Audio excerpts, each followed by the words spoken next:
Mee TV news కి స్వాగతం. Guntur market yard కు అంతర్జాతీయ స్థాయి గుర్తింపు తీసుకుని రావడమే కూటమి ప్రభుత్వ లక్ష్యమన్నారు. ప్రభుత్వ chief whip Vinukonda MLA GV Anjaneyulu రైతులు, వ్యాపారులు, అక్కడ పనిచేసే కూలీల సమస్యలను ప్రభుత్వం పరిష్కరిస్తుందని ఆయన స్పష్టం చేశారు. గురువారం గుంటూరు మార్కెట్ యార్డ్ ప్రక్షాళన చర్యలపై మంత్రి అచ్చెన్నాయుడు నిర్వహించిన సమీక్షలో జీవీ ఆంజనేయులు పాల్గొన్నారు.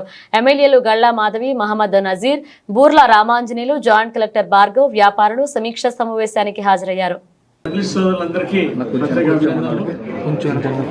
చంద్రబాబు గారి నాయకత్వంలో మన వ్యవసాయ శాఖ మంత్రి అచ్చెన్నాయుడు గారు గుంటూరు మార్కెట్ యార్డ్ని అంతర్జాతీయ స్థాయిలో ఒక ప్రత్యేక గుర్తింపు, గౌరవాన్ని తీసుకొస్తారు. రైతులందరి సమస్యల్ని అర్థం చేసుకున్నారు, వ్యాపారస్తుల సమస్యలు అర్థం చేసుకున్నారు, ఇక్కడ పనిచేసేటువంటి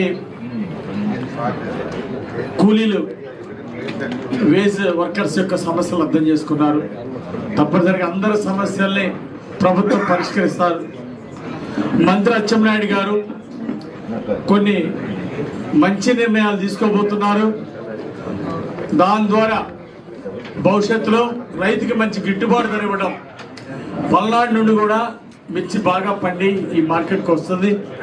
మేము రైతులకి మంచి గిట్టుబాటు ధర రావాలని, రైతు ఆర్థిక ప్రగతిలో ముందుకెళ్లాలని మా ఎన్డీఏ ప్రభుత్వ లక్ష్యం. అది అచ్చెన్నాయుడు గారు నెరవేరుస్తారని, దానికి అధికారులు కూడా అన్ని విధాల సహకారం అందిస్తారని ఆశాభావం వ్యక్తం చేస్తున్నాం. Thank you.